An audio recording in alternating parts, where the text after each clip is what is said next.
Secretary, makikibalita lang po kami doon sa 10 pesos per liter na discount para sa PUV kasi sinimula na po natin to nung April 14, tama po ba? Ano na po ang update, ma'am? We're still observing kasi bagong program to, bagong proposal namin to at tinitesting namin yung system.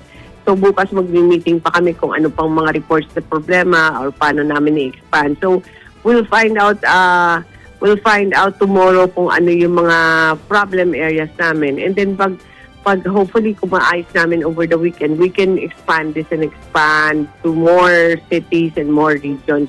And hopefully within April, the whole country na.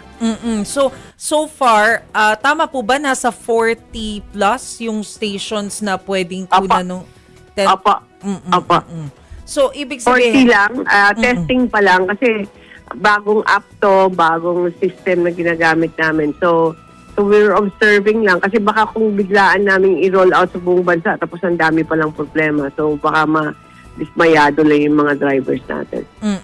So right now, bukas pa nga pala yung update pero so far, gumagana naman yung app natin. Sa Land Bank ito, di ba, ma'am, yung tinutukoy po natin na app?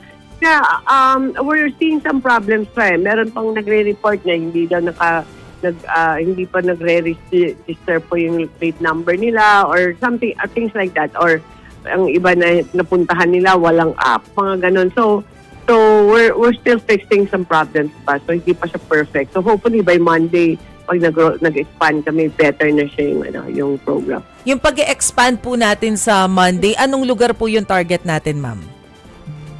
We're hoping to expand it to the whole of Philippines. So it will take time lang talaga, no? Kasi kailangan namin siguraduhin na majority or most of the gas stations are willing to participate. Dito sa Metro Manila, inisa-isa pa namin yung gas stations. Binisita nyo pa ngayon sa may Marcos Highway, di ba, Sec? Oo, tapos inisa-isa pa yan para maturuan yung mga attendants paano gamitin yung app eh. So, hindi ganun kadali. Pero I think basta maayos na namin yung mga problema, I think mabilis na naman. So, within April, within the next 2 weeks, we can roll it out. Secretary, so pasensya ka na sa kulit ha. Makikibalita rin kami kung naibigay na ng oil companies yung datos for unbundling of pump prices. May binigay sila pero hindi pa kompleto. Hindi dahil sa kasalanan nila. Kasalanan namin kasi kulang yung ni-request namin na data. So we're asking them to send us more data kasi parang hindi enough yung binigay nila sa amin based on our assessment. So we sent them a message na hopefully within the week magpadala nila yung additional information. Pero nagbibigay naman sila.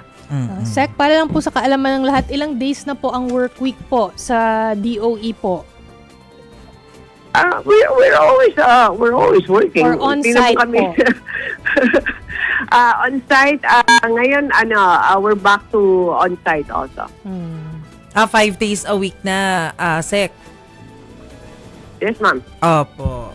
How about po yung ating energy supply, Secretary? Yung kuryente, kamusta po? Ang energy supply, you mean kung affected ng diesel? Kung affected po ba yung ating supply or are we okay pagdating po sa kuryente? Kasi naman tayo coal, renewable, malampaya, diesel sobrang liit lang yan, nasa islands lang yan. And then we have LNG. So those are still sufficient pa naman yung mga supply ng fuel ng ibang power plants natin. Yung sa diesel naman, hindi naman nagkukulang yung supply natin sa diesel kasi enough naman yung kabilang na yan dyan sa calculation natin. So we're still good up to 50 days kasi in total.